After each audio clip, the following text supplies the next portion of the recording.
Before this episode starts, I would like to give a few disclaimers to further clarify on the nature of this episode. First and foremost, the theory we are going to be talking about was popularized by a different creator by the name of Aidan Mattis. I mentioned him a few times throughout this episode, but it is important now that I say if you are at all interested in this subject, go check out his podcast over at Lore Lodge. You can find it on Spotify or YouTube relatively easily. The case file that we are using today is heavily referenced by him with a very similar framework. Granted, it's not the same, but if you want a more in-depth discussion of Fleshgait, definitely check out episode 1 of Lore Lodge. I would also like to note that in this episode, we do tend to use some choice language, specifically pertaining to monsters and cryptids whose names are allegedly cursed. So if you're not okay with certain Native American cryptids or hearing the names, or if any of that distresses you, then you might want to skip this episode. I do my best to censor it when I can, but sometimes it's there to make a point. And that's just about it. So without further ado, please enjoy the final episode of Cryptid Zoo Season 1.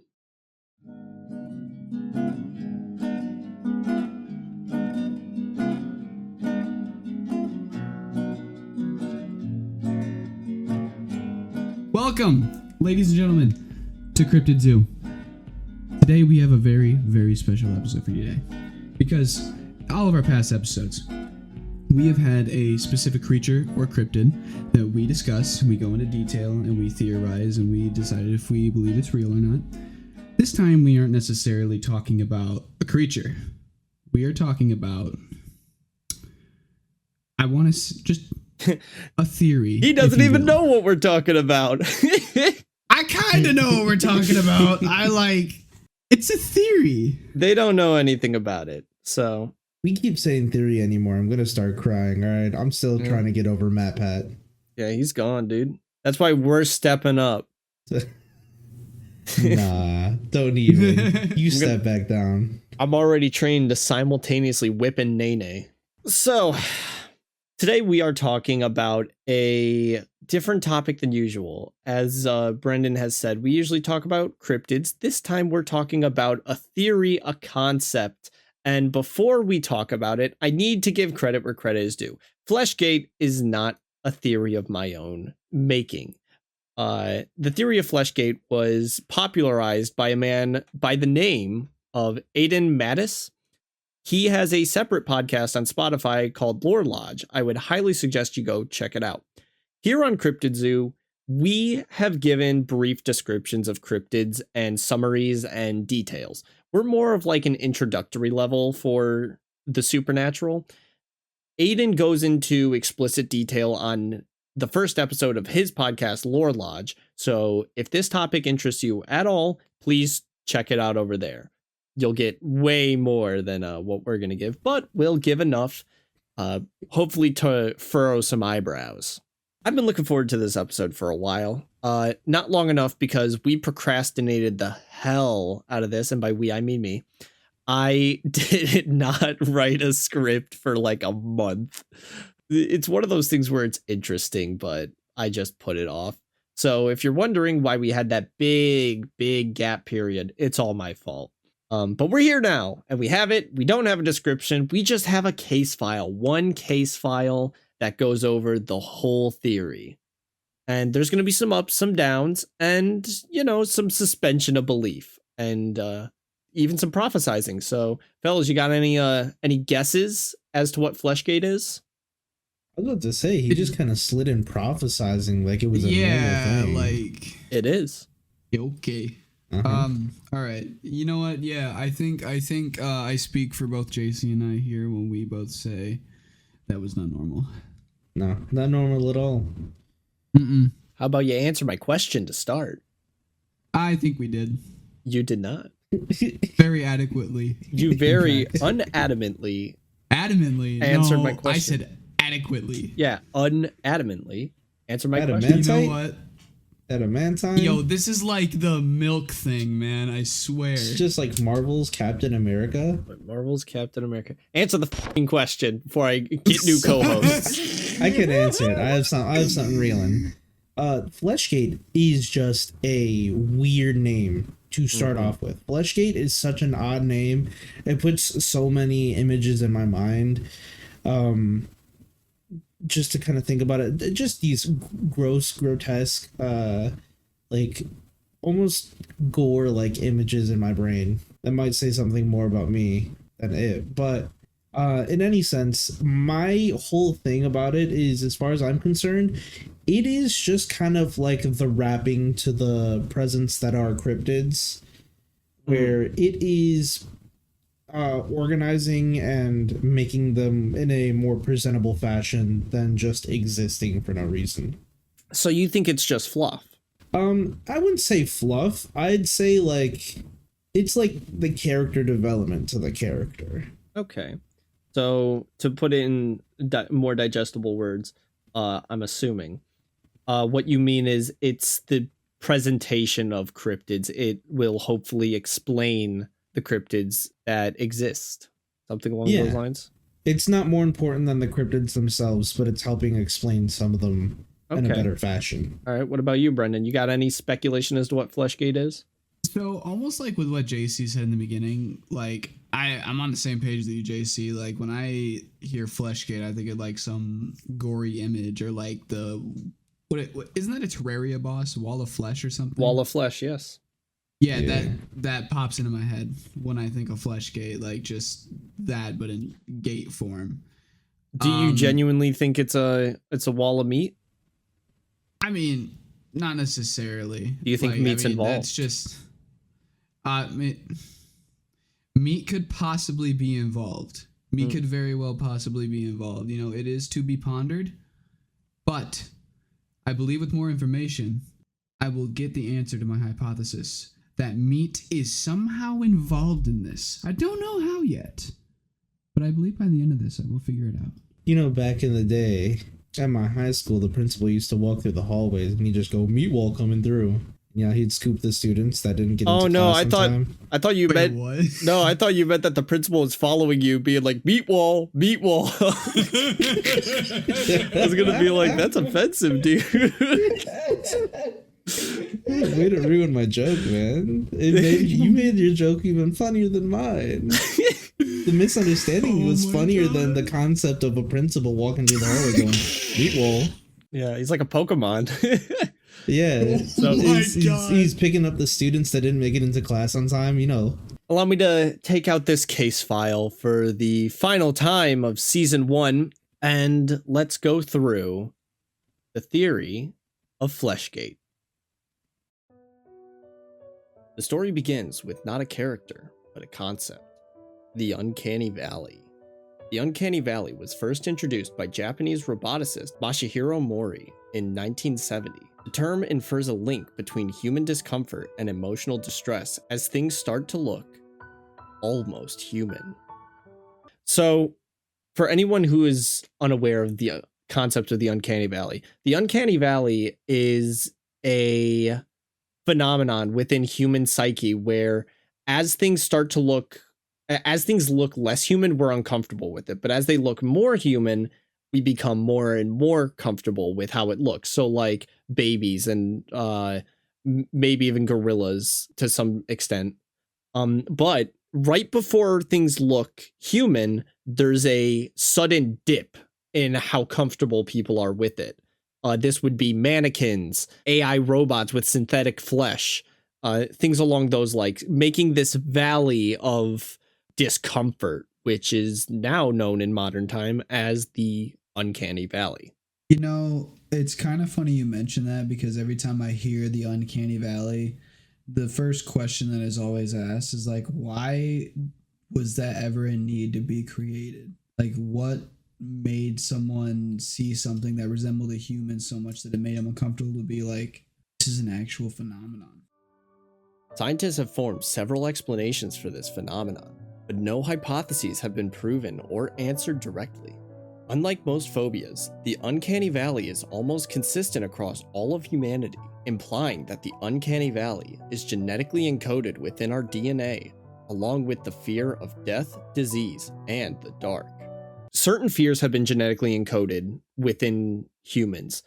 Like I just referenced, we developed a fear of the dark because predators prey in the dark. They have night vision, they can see, they can stalk, and so in the nighttime, it's the most dangerous time to be out. So humanity has grown to fear the dark. So this implies that the uncanny valley is right next to that fear.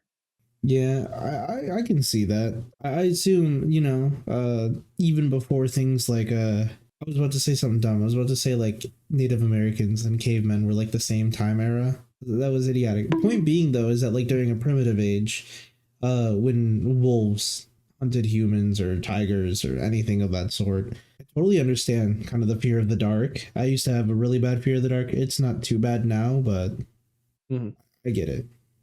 Our genetic code has been formed to evolutionarily assist humanity with learning how to survive, such as the fear of night. Nocturnal predators thrive at night while humans have limited vision.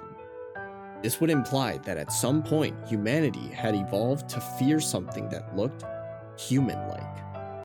So, okay, so like how you guys were just saying, there was a reason for humans to grow a fear of the dark, right? Because like animals were able to see you in the dark and it was dangerous, and we were able to gain that understanding.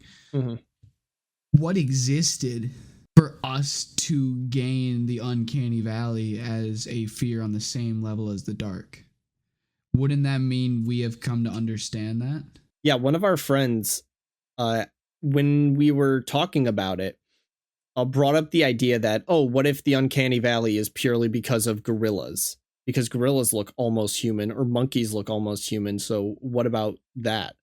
And the problem is that we were never hunted by gorillas. So you would have no reason to fear gorillas to that extent. We have grown a fear of sharp fangs, sharp claws, all these things that are used to tear into us. But even still, you could be around a gorilla and you don't get that feeling. You feel like that's an animal and I am a person. So what has existed to cause us to develop that fear? And that is what I would like to know. Because that kind of creeps me out a little bit, man. I'm not going to lie to you. Don't worry, it gets worse. Throughout Native American folklore, many tribes tell of dark humanoid creatures said to prey on humans. Across all tribes, stories stay consistent, depicting tall, gaunt creatures with disproportionate limbs and features, creating what we will call a flesh pedestrian. So, before we say anything about that, I want to clarify that the term is not mine either. The term was popularized by the aforementioned Aidan Mattis, and I have to get that out of there. And the reason why we call them flesh pedestrians is because, and content warning, because you're not supposed to say these things. You're not supposed to say skinwalker, wendigo, anything like that, because in various like different lores, some are consistent, some inconsistent, it's said to attract those creatures by calling out their names. So really, we use the blanket term flesh pedestrian because it also sort of just covers everything, because not everything's a skinwalker, not everything might be a wendigo. So from this point forward, we are going to refer to these creatures as flesh pedestrians. I find it very interesting that in some lores, I mean, granted, you did say it's inconsistent, that just mere mentions of their name attracts the flesh pedestrian. Oh, man. Flesh pedestrians. Man, that was a mouthful. I think the name is pretty interesting, honestly. But then again, all that does is like it makes me want to believe the existence of those creatures even more when they're classified as such. So the term flesh pedestrian is meant to, in case it wasn't apparent based on what we said, I just want to clarify that the term describes something that would have hunted humans, and as a tactic, or maybe just the way it existed, was able to mimic human behavior, such as calling out in the woods, pretending to be like a scared child or something like that, or sorry, my throat's getting messed up. And it look human, but not human enough for us to recognize that as one of our own. It was just off enough for us to be like, that is a threat. We are being hunted. We need to leave. Hence, if you attach the word flesh and pedestrian together, you can get a pretty good inference based on what that means. Evidence suggests across all cultures that a massive flood would have taken place up to 9,000 years ago. At the time, humanity's technology was limited, implying that civilizations would have had to settle near the oceans, thus experiencing what would be known as a flooding event. In the event of a flood, societies would be forced to move inland to thrive against the growing tide. A flesh pedestrian would have thrived in a pre-modernized world. However, humanity has grown a habit of fighting against stagnation. Cities grew, as did defenses. Coming about the turn of the Industrial Revolution, these creatures would be forced out of their hunting grounds deeper into the depths of the vast woodlands of America. So America was around back whenever, it just wasn't America as we know it. So a flood would have pushed these things further inland.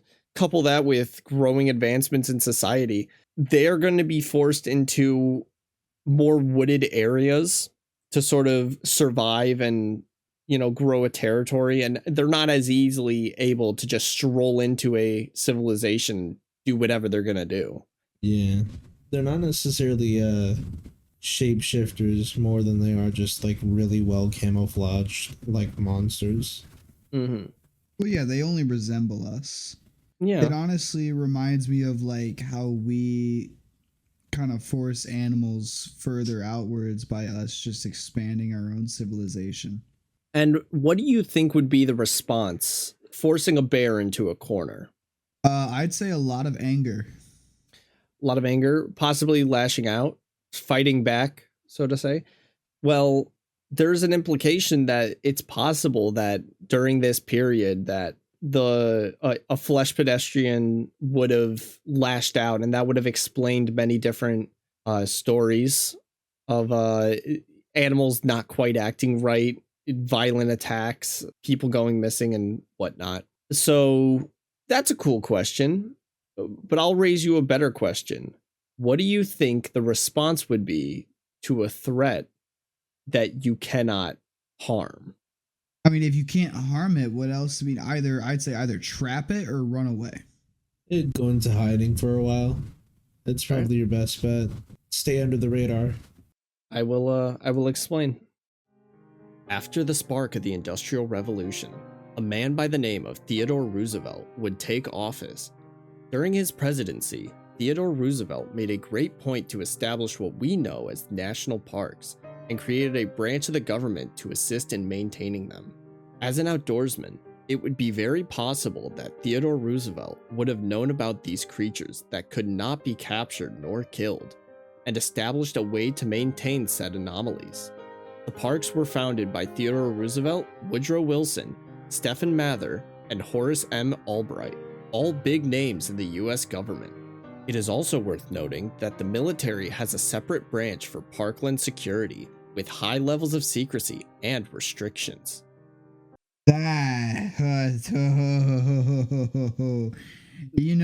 When anything government related comes to me, dude, that's suspicious as hell. That's the meat of the theory. That's what I keep referring to whenever I say, when we talk about Fleshgait.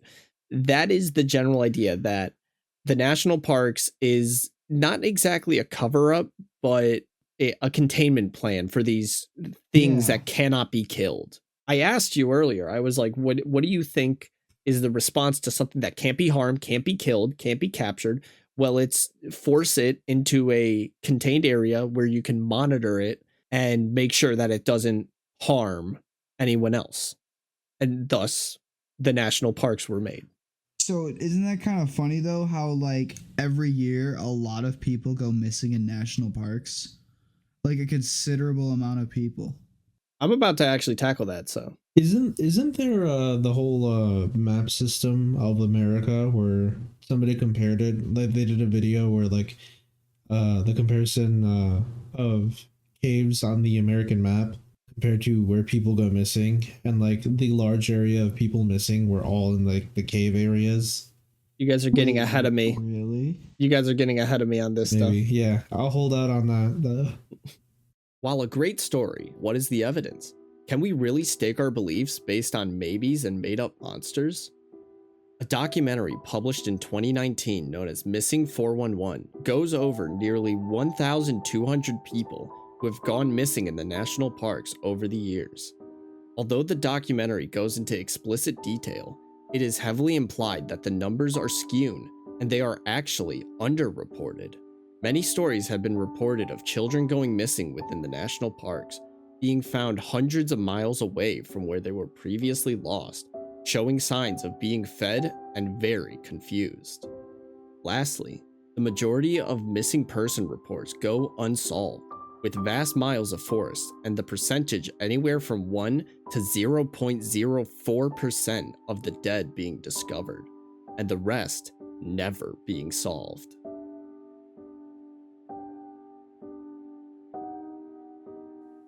Let's cover all that, because that's a lot. That's a lot to sort of unpack at the end. Yeah, holy hell. So, JC, you were on to something with the cave networks, except there's one problem with that. A lot of people try and use the cave networks to try and rationalize why so many people go missing. And I keep referring to him, but Aiden Mattis makes a really good point where he says He's a goat. Yeah, he says it is not easy to go, like, just go into a cave and pop out somewhere else. It takes a lot of effort to get into those caves, a noticeable amount of effort. And even then, people they launch expeditions in those caves frequently. So if people go missing in there and they like get stuck and they die or whatever, or they pop out somewhere else, there will be some form of implication that that's what happened. When, some people get lost in the caves, but the majority of them, it's not very likely. I mean, yeah, obviously caves aren't the first go-to thing. But I guess your outlanding theories then kind of just land into the cryptids area or something to do with like the government kidnapping people. Well, okay. And I feel like I also need to step on this. So during the podcast, I've made a lot of references to possible government like cover-ups and conspiracies and whatnot. And I want to go on a limb and say I really don't like being like the government's doing this, because it's very like tinfoil hatty. It's kind of nut job. I want to put it all out and on the table right now. I believe the government knows more than it leads on, but I also don't think that that's grounds to come out and be like the Flatwoods Monster is a government alien transdimensional thing that's coming out. That's wild. My belief of government intervention as far as cryptids go is Fleshgait, and then it ends there. I believe that this was created as a way to protect the masses and even like cordon off these areas and keep these things contained. And the reason why there's no coverage on it is because, well, of course there's no coverage on it. These things are ungodly. Yeah, just kind of some abominations roaming around the forest. And the best thing that you can do is put a fence around it. Do you think if they actually keep like cryptids in there, like, do you think the cryptid knows the perimeter, or is there another way they're keeping it in? These things have been proven to be intelligent. Very, very intelligent. So I would believe that it knows like its limits, where it is. There's a certain reason that we probably don't have right now as to why they don't expand beyond it. Because like, well, I think you can't really kill it.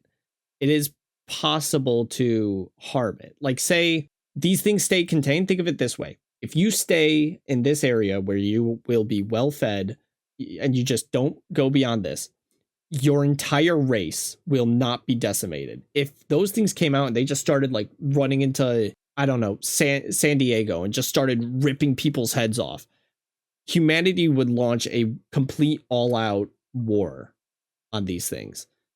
It's far, and besides, these things have never wanted attention to begin with. They've always been stealth killers, stalkers, hunters. I believe that they stay within the parameters because it's their best environment, their best cover. And additionally, you have the missing people to thank for keeping these things well off. And I also want to clarify that that's not me saying like, oh, way to go, you went missing. It's like, no, these things obviously are ripping people from the trails and they're not being found.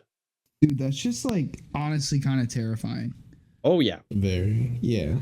I don't mess with national parks, dog. Yeah, I don't want to go to a national park now. Which is exactly why I think we should all go to a national park. I was gonna say, the funny thing is everyone agrees that like national parks are terrifying. I genuinely would be like, I would love to go to Yellowstone, even though I know my life is 100% on the line because I genuinely believe in Fleshgait. I think what's even funnier is it might not be like a cryptid. It might be like a raccoon moving in a bush and we'll all start freaking out. So that's Fleshgait. And in a summary, in a generalized summary, to briefly give an overview for anyone who just wanted to skip through it, the theory goes that there are these creatures that have existed longer than humanity. They have hunted humans, they have preyed on humans, they have terrorized humans. And so we have developed this innate fear of them when we don't even know what they are. And as such, as our civilization grew and they found new hunting grounds, our world leaders have cordoned off national parks to house and contain these anomalies. And thus being said, that is Fleshgait. The idea that the national parks are basically cryptid zoos. Oh, he said that thing. Whoa. Oh, Now you know why it's the season 1 finale. That was 100% unintentional, by the way, guys. I am not going to cop to that in the slightest. It just sort of came to me. I just realized. Now, anyone who's familiar with the show would know that at this point we would move on to categories, but we don't have a cryptid to point at for categories. We have a concept of a cryptid, but not a solid one. So we are going to introduce a season finale special form of categories we will call final categories. We have 5 categories, and each one is going to tackle both. 2 of them are going to tackle Fleshgait, and then 3 of them are going to tackle the podcast as a whole, because this is a season finale. So without any further ado, fellas, let's move into our first category, which is, do you believe it? Do you guys believe in Fleshgait? Usually we do this at the end, but we're going to do it off rip. After hearing everything and the evidence and whatnot, do you believe that it's possible that the national parks are housing these demonic entities that prey on humanity? What are your thoughts? Or do you think it's a load of bull? What do you think? this might be a surprise. This might not be a surprise. I fully believe in it. I fully believe in the concept of Fleshgait. Even before I knew what Fleshgait was, just the idea of containing a monster or kind of keeping something under the radar, just anything in that general capacity of concept. I've always kind of believed in it, just because I've always been talked to by my family members, which, given some of them are kind of crazy, I've always kind of just heard the rumors of like things existing. And even with my like heavily Christian family, my dad refers to the monsters as witches in Mexico. They would always say they're the witches, which are like some people with like they look like humans, but they have heads of horses or like donkeys, and so they would refer to them as witches because that was the best thing that they could conjure. And so to me, he says that, and the first thing I'm thinking of is like flesh pedestrian, easy, off rip. That's not a witch, but it's what people conjure for. It just kind of depends on your culture. So I fully believe in Fleshgait. You know, after hearing everything and just already being someone who's not really all that trusting of Uncle Sam, I think I believe in Fleshgait. I think what happens in national parks is to not give it an explanation, and the only one you can give is, oh, people go missing. That to me just feels asinine. Like, that many people don't go missing. So I said it a couple times earlier, but it's fine because I'm not trying to hide it. I have been very vocal about this. Is one of the only major conspiracies that I firmly stand on. I genuinely believe in Fleshgate, and I also think that I didn't get the chance to say this earlier, but there have been people who have gone on record, like you'll see it in like comedy shows or something, or somewhere. Like some guy will be doing crowd work and he'll be like, "Oh, what are you doing?" And he's like, "I work for the government. I'm part of the military." And he's like, "What do you do?" "Parks and services." And he's like, "Oh, sweet. How's that?" And he's like, "I cannot talk about it." They are kept to extreme secrecy about the parks and services, which why? I cannot think of a single feasible reason that isn't batshit illegal. I firmly stand on the side, and I also think the Native Americans knew more than not that they let on, but knew more than most people give them credit for, because I feel like they would have a clear separation between folklore and then legend, and their legends seem to be pretty prevalent nowadays. So I don't know. Interesting. I love it. I think it's awesome, and I fully believe in it. It was a bit of a long-winded explanation, but still, it was good. Moving on to our next category, we are going to be doing what I would like to call a Fleshgate flashback. Lightning. Throughout our run of Cryptid Zoo, we have covered a bunch of different cryptids, and each time we cover it, we have an active theories. So what could this thing be? And sometimes I can tell that the theories aren't very good, and I've had to bite my tongue and be like, just wait for the Fleshgate episode. Just wait for the Fleshgate episode. Well, now we're here. We are going to revisit some cryptids of the past and tackle whether or not we think that they could tie into the Fleshgate theory. So, do note that Fleshgate, so that we don't lock ourselves into one definition, because the idea behind flesh pedestrian is that it can be a lot of different things. It doesn't have to be a pale mimic human. It doesn't have to be an alternate from the Mandela catalog. If you haven't seen that, check that out. It doesn't have to be that specific. It's just a monster that has existed since, I don't want to say the dawn of man, but Dawn of creation. That's even more primordial. I guess you could say that. Sure, the dawn of man. It's a creature that has been around for a long time. Sorry, I'm just repeating myself. But today we are going to tackle 6 cryptids that I believe fall under the flesh pedestrian category, and I want everyone to give your thoughts and opinions on it. So this will replace active theories. I want you to decide whether or not you think they fall under the category of a flesh pedestrian, and if the government is doing something about it, or if it's a bunch of hogwash or something else. You guys ready? Ready. Ready as I'll ever be. Okay. Our first one is a classic. The second episode, Lizard Man. Dating all the way back to, I don't have it memorized. Give me a break. Lizard Man came out and terrorized everyone in Lee County. He was known as a bipedal lizard creature that stalked the night. And, you know, there wasn't a lot of good explanations for it. But now we do have one. So, what do you think? Do you think the Lizard Man is a fleshy boy? What? Do you by any chance remember when the first recorded sighting of him was? I know that's like a really, like... It was in like 19... question. I have my documents. I can pull it up. 1988, roughly. But also... There was a Native American story of the Lizard Man dating way back to like the early 1600s. Really? Yeah. The only reason we didn't cover it is because it was a bit ridiculous. Okay, then It was only ridiculous in the retelling. Like, that might hold some merit, though. Yeah, the retelling had the Native Americans being something like, or saying something like, "Hark, the bear, we hunt it at night," and I'm like, what? It was just a bunch of like speaking that didn't make sense, and I have no idea how they translated that. But point is, the retelling was bad, so we didn't cover it. I think that's possible. That could fall under the Fleshgate category. The only reason why I think it's believable and that it falls under the Fleshgate category is because you were saying that Native Americans, you believe they know more than they were letting on. Like, No, they actually more than people gave credit for. Oh, okay, my bad. I misheard you. Mm-hmm. So, if that's the case, then if there is a Native American legend telling about the Lizard Man, that would mean he's probably been around for a lot longer than the tribes. That's true. That's true.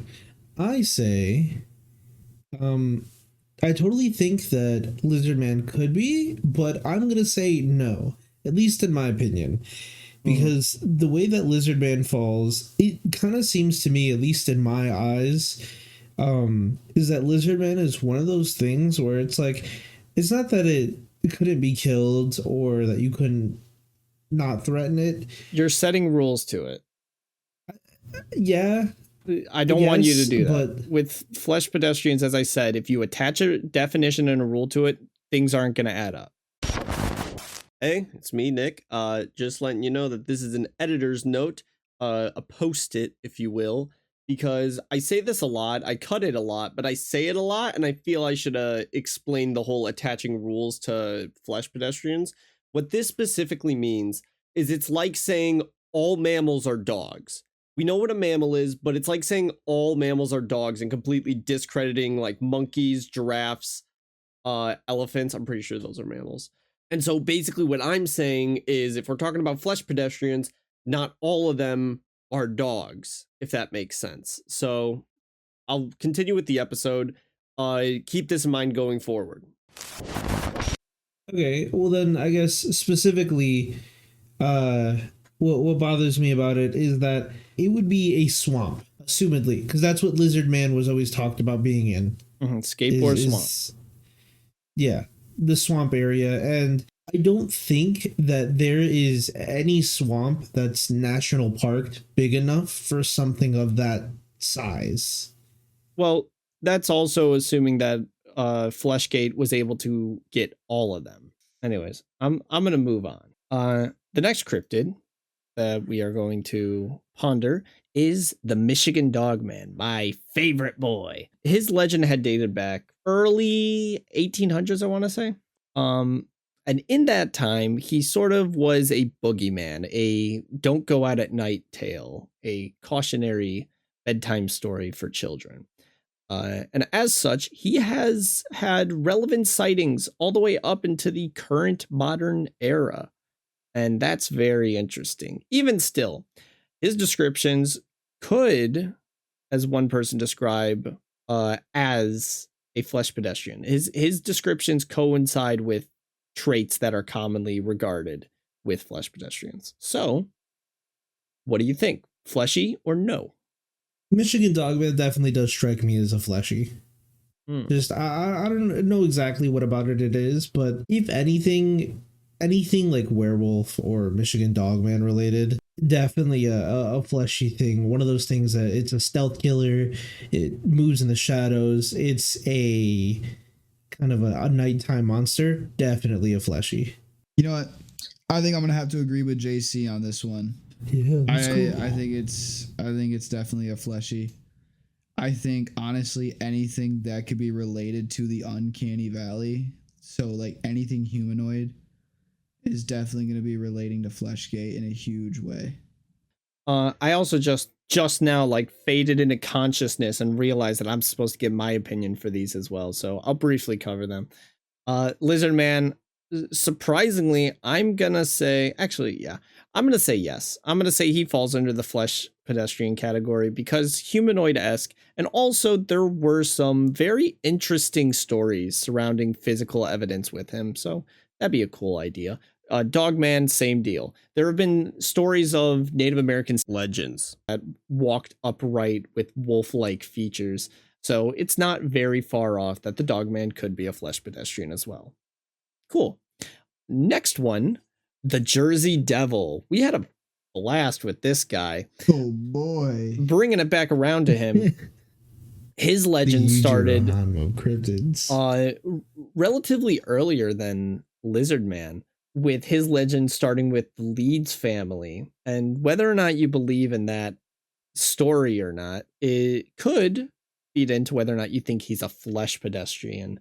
As such, he is a tall, gaunt, goat-like creature or deer-like creature with these bat-like wings and very sharp fangs, all these sorts of devilish features, and terrorize the New Jersey area, the Pine Barrens, if you will. What do you think? Jersey Devil, flesh or no flesh? I kind of feel like when it comes to the Jersey Devil is way too monstrous It kind of leaves behind the humanoid aspect of it. And if anything, it seems like more of a supernatural creature than just a physical entity. I did mention this in the Jersey Devil episode, I'm pretty sure. Its screech does still sound eerily human-like, because in the original Jersey Devil legend, it was a human at one point and then transformed into a monster. And so its screech sort of sounds like a torn human throat hollering. It's very very gross, but that's the closest thing you have to a human imitation. But I just figured I'd insert that so you have all the information. Jeez, gonna give me nightmares of those descriptions. I mean, that definitely changes it a little bit. I mean, granted, yes, he did start off as a human, but it seems like as he became what he is, he left behind a lot of his humanoid traits. Yeah, that's whether or not you like, believe the legend too. At the end of the day, like I don't know. I feel like he strays a little bit too far away from the uncanny valley. Like, yeah, he's bipedal and he used to be a human, but just his appendages definitely make it a lot less believable. I also think that he doesn't fall into fleshy area at all. If anything, the Jersey Devil genuinely does not strike me as something that would give humans the innate fear of other uncanny looking human strange things. So I forgot arguably the most important piece of information when it comes to flesh pedestrians, and I apologize. So now's as good a time as any to do this. So yes, the uncanny valley is a big part of flesh pedestrians. However, that is not exactly what they're known for. Have you ever heard of, and we'll cover this on a different episode, but have you ever heard of the appellation not a deer? No. Nope. So I'll briefly cover it here because there's a other possibility we won't cover it. The appellation not a deer is roughly, people spotted these deer in Appalachia that looked like a deer, sounded like a deer, but was very visibly not a deer. It was, they had these very disproportionate limbs, like their legs were too long, or their eyes were sunken, or their teeth were too sharp. All these different features that did not correlate with deer. The main thing that I've been, and this is sort of why I said don't attach your own rules to flesh pedestrians, they will break them. A flesh pedestrian is a flesh pedestrian, not a human flesh pedestrian, a flesh pedestrian. They can mimic any animal they want, they just can't do it well. That being said, I think the Jersey Devil does fit into the flesh pedestrian category because, as we covered, the appellation not a deer. And I also don't blame you if you know, because I didn't present that information prior. My bad. That's on me. But I think it falls in because it has that same form of imitation and violence that stayed consistent throughout the legend. So I'm going to go on a limb and say, yes, I think the Jersey Devil is one of our fleshy boys. It's still hard to say. Even with that information, the Jersey Devil, when we did the case file of it, the Jersey Devil came off to me as more of a, like, killing to kill. Mm-hmm. It wasn't like it was hunting. It was slaughtering for the joy of it. That's if true. You get what I'm saying. That's true. Which still makes me feel like, because flesh pedestrians are, as far as I'm concerned, abominations that hunt to feed, and it just so happens to be terrifying. It's possible. It's possible. It's also possible that they do it for fun. The next one is the cryptid that JC hosted the episode for, the infamous chupacabra, the goat sucker from Latin America, chupa. His sightings date a little bit back, but also still in the modern era. A small lizard-like creature that sucked the blood out of goats and livestock and what have you. What do you think? Fleshy or no fleshy? I should just call it. I should think of new terms than just fleshy. Do you think it's a flesh pedestrian? I'm going to take the lead on this one. So, you know what? Yeah. I don't think so. Oh, shock. I don't think that it falls under the flesh pedestrian category, and it's not necessarily because it doesn't tick any flesh pedestrian boxes.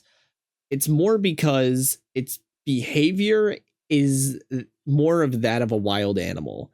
Like, I think vampire bats is a good example. Vampire bats feed, and that's about it. The chupacabra was so self-contained in how it killed things that it was always, it drained the blood, maybe it nibbled on like some toes because it's a fiend, but then it was done. While a flesh pedestrian is more hunting whole animals as opposed to just their blood. So I'm gonna say chupa's a no. It is a fair argument, but depending on how you look at it, Mm-hmm. from the chupacabra being a little lizard creature or a little alien creature, call it what you will, a foreign looking creature, to it also maybe being a dog with mange, like we had for the proof. Take what you will.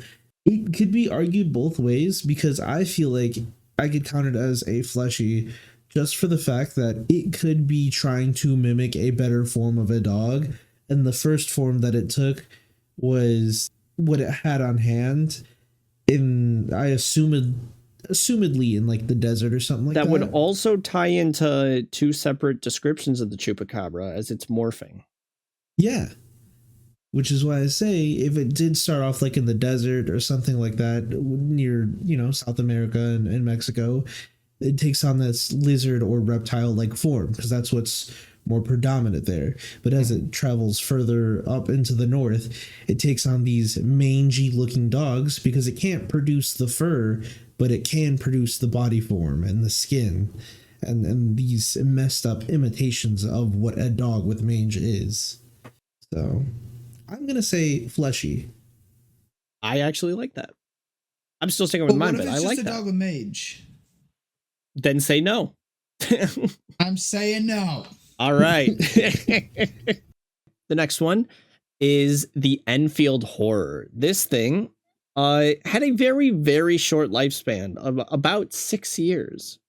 It was out and about in the Enfield area. It had these very, it was sort of described like a hairless ape with 3 arms or 3 legs, depending on what day you caught it on.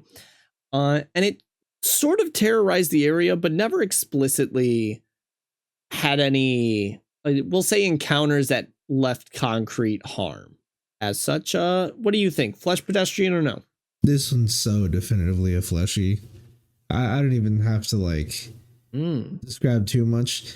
Just its behavior. It didn't really hunt humans. I don't think it needed to. It was a smaller but wider creature. Mm-hmm. This thing probably just ate like rabbits, maybe a deer on a very hungry day, but Yeah. I assume small prey, small game kind of just kept to its area, and humans just so happened to come across it. This is totally a fleshy. I like that. But what was it trying to mimic, though? Well, that's the other idea, is that it's not exact. A flesh pedestrian doesn't have to mimic something. It could just be a morbid representation of what it knows. Mm-hmm. Like most of the descriptions of a flesh pedestrian with these tall, gaunt, like gangly limbs could technically barely even be described as a human in certain circumstances. But it's when they are, that's when it's like, okay, that thing's terrifying. Surprisingly, I want to say yes, but I'm going to say no, because I think that this, like, by technical definition, would fall under the category of a flesh pedestrian. I'd be fine with that, and I'd be comfortable with that assessment. But I think that it's more of an interdimensional thing that didn't really belong. And my main go-to point for that is that it was never really outright aggressive. It tried to get into a house and it was shot away and it ran. It was at a train station, saw some people and ran. Granted, it's being evasive and sneaky, but not very good at it. And as such, I love it. I love it to death. It's so ugly. I love him. I don't think he's a flesh pedestrian, but I also don't think that's a bad thing. You know, I have a feeling that this little doohickey here is gonna fall under the fleshy category. I think it is a flesh pedestrian based on its behavior. I mean, granted, it doesn't really do it all that well. It tries to stick to itself in its own territory, which would also, play into the fact that it's trying to seclude itself. Then that's my answer. That's cool. Okay. Moving on to our last one. Our resident Bigfoot. Not much is really needed to be said, other than large apes have been recorded across history for a while. And Bigfoot, more specifically, was also one of those things that were sort of regarded as ancient legend out and about. Sure, there was the Gigantopithecus, but now we have Bigfoot. And what do you think? Are those feet all natural, or are they all flesh pedestrian? I mean, what if he is a Gigantopithecus, though? That Then- just was able to survive the mass extinction? Then that wouldn't make him. Then that wouldn't fleshy. make him a flesh pedestrian. I keep calling him a fleshy. I need to stop that. The question is not whether or not we think they are real, it's whether or not we think they fall into the category of flesh pedestrian. I definitely don't think he does. Because I am under the belief that he is a surviving Gigantopithecus. And if I am to stick with that belief, that would make him just not a flesh pedestrian. Big monkey. Big Yes, freaking big monkey. I think there is an arguable case for both sides. So for the flesh pedestrian side, you could argue, well, this is its morbid representation of gorillas. It didn't get the ratio of arms to legs correct, nor the height. And so now you got this giant walking monkey. Bam, flesh pedestrian. But on the other hand, you could argue it's just a big monkey that ended up surviving. And I mean, nobody's came to harm from it. It's kept to itself. Probably a herbivore. It's eaten like berries and crap. So then you could also just argue it's just an animal. But what of the Yeti? That's true. That's true. But I mean, how many recordings do we have of Yetis killing people? Quite a few. Really? Yeah. Quite a few legends of Yetis being these Bigfoot? carnivores. Nah. Bigfoot? I'm not going to say he's a flesh pedestrian. The Yeti? Maybe. Yeti? Maybe. Maybe. The Yeti might be a flesh pedestrian of a polar bear. I think Bigfoot is a 1-to-1 flesh pedestrian, mostly because of it's not only its size, but it has demonstrated relatively great intelligence by staying out of the public eye and whatnot. And I think that's very interesting. Whether or not it's malicious, it has been known to be aggressive, and you definitely don't want to be around a Bigfoot. But I'm not here to ask whether or not this thing would rip me in half for fun. I think it falls under the category of flesh pedestrian. Who knows? Maybe he's one of the good ones. Maybe he's nice. But we won't know until we find a Bigfoot. So that's about it for that. I'm 3 for 3. I think 3 for 4. No, sorry, 2 for 4. 4. Whatever. Yeah, Point is, those are our rankings for our flesh. There are 3 different names buzzing around my head. We're gonna move on before we get caught up on them. Before you get caught up on this, don't lump me in with you. Flesh or flee. Stop. We're moving on to our next category. These are going to be our season 1 closers. For Cryptid Zoo, it's been a long ride. Like maybe 4 months.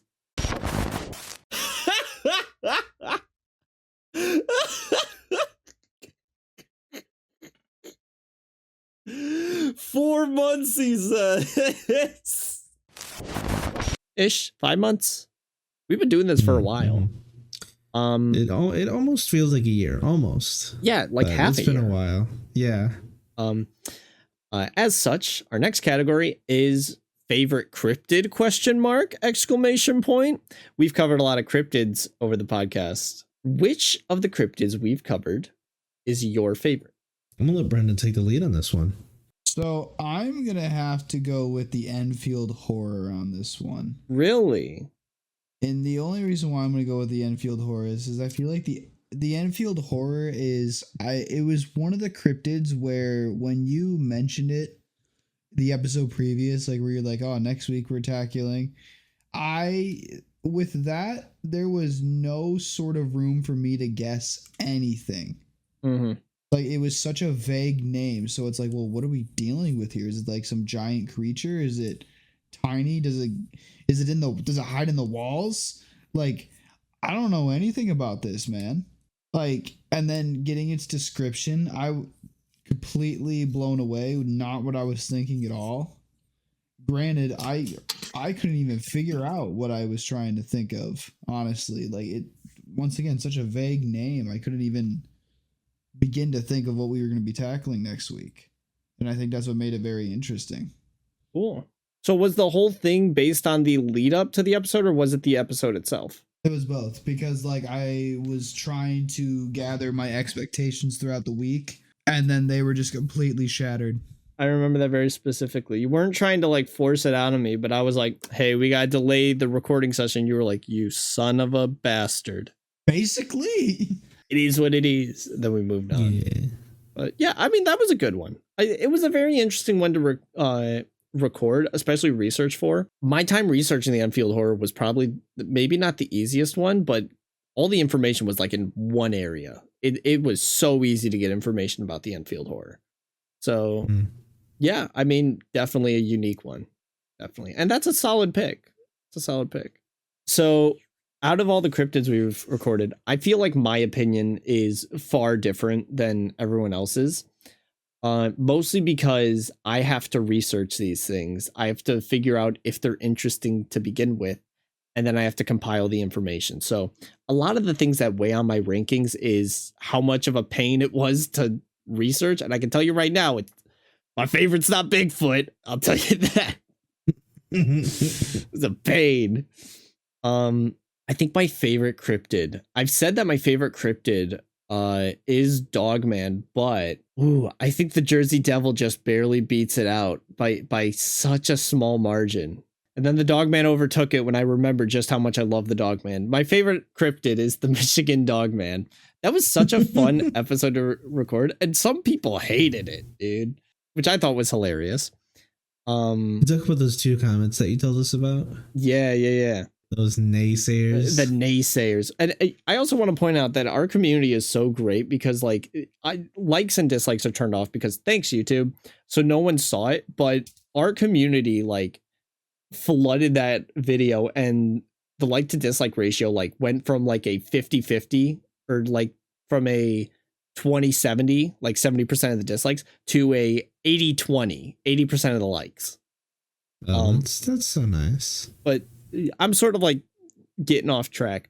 Point is, I love the Dogman. He's my favorite, best boy, and I would love to research the Dogman more. Fair enough. I think we all know where this was leading to. You know, I knew you love gnomes. I just knew it. I believe in dinosaurs. He does believe in dinosaurs. I really This is do. real. This is real. The Thunderbird is my favorite cryptid. Really? Out of all of them, I kind of been thinking about this for a little while, and I kind of kept looking at the list, and throughout all of them, the Thunderbird is probably it is my favorite one just because of the concept of it. To imagine a massive bird that makes noises from flapping its wings just because of how strong it is absolutely just like one of the coolest things I could conjure out of the list of these monsters is this kaiju-sized bird.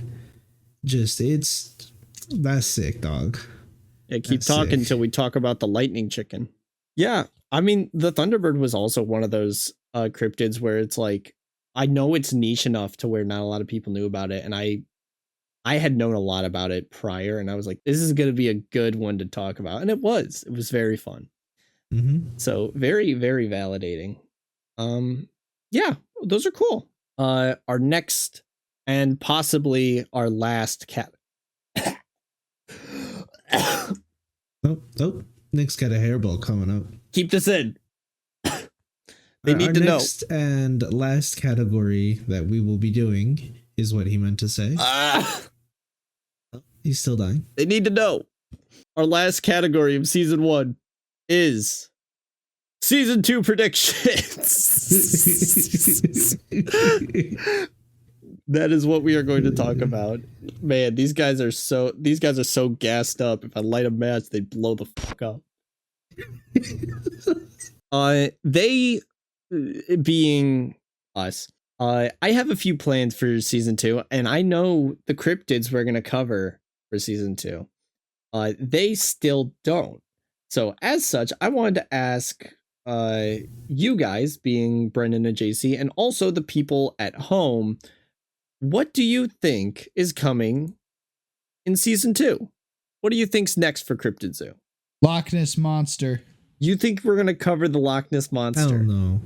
Yes. I mean, that's interesting. Do you think we're gonna cover any other dinosaurs? Possible dinosaurs? Emphasis on possible. I would love to. I think that would be sick. Mm. I love the whole idea of like prehistoric creatures surviving to modern times. Yeah, trilobites. You know, those are just hermit crabs now. Or as most people like to call them, Gwyneth Paltrow. Okay. I don't know where that came from. You need to calm Damn. down before she releases a candle. It's gonna be like, this is what my hatred smells like, and it's just gonna be directly sent to you. This can't. This is what my hatred smells like. Why does it smell like anthrax? Dude, fall down. I think we didn't get enough of. I want some more violent cryptids. I think Jersey Devil was up there, but we really didn't get too many of them that were just like slaughter murder. Violent I want cryptids. more violent cryptids. That's interesting. It's very interesting that you say that. I have to void myself from this argument because this category, because I already know what's coming in season 2, specifically in terms of the cryptids. But I would really like to see JC never come back if I had to pick one. That's crazy. You know, I thought you were gonna say I would really like to see some better audio quality. Context, those of you that are still listening, we have this running joke that our microphones are just like absolutely horrendous, and they're mediocre, they're all right, but Yeah. Nick loves his when you audio. hear Cryptid Zoo, you think mediocre. That's my aim for this podcast. and so Nick has been on like both mine and Brendan's booty cheeks just about our audio. Yeah, that's maybe we'll get a studio, who knows. Maybe So Cryptid Zoo studio. I don't hate that.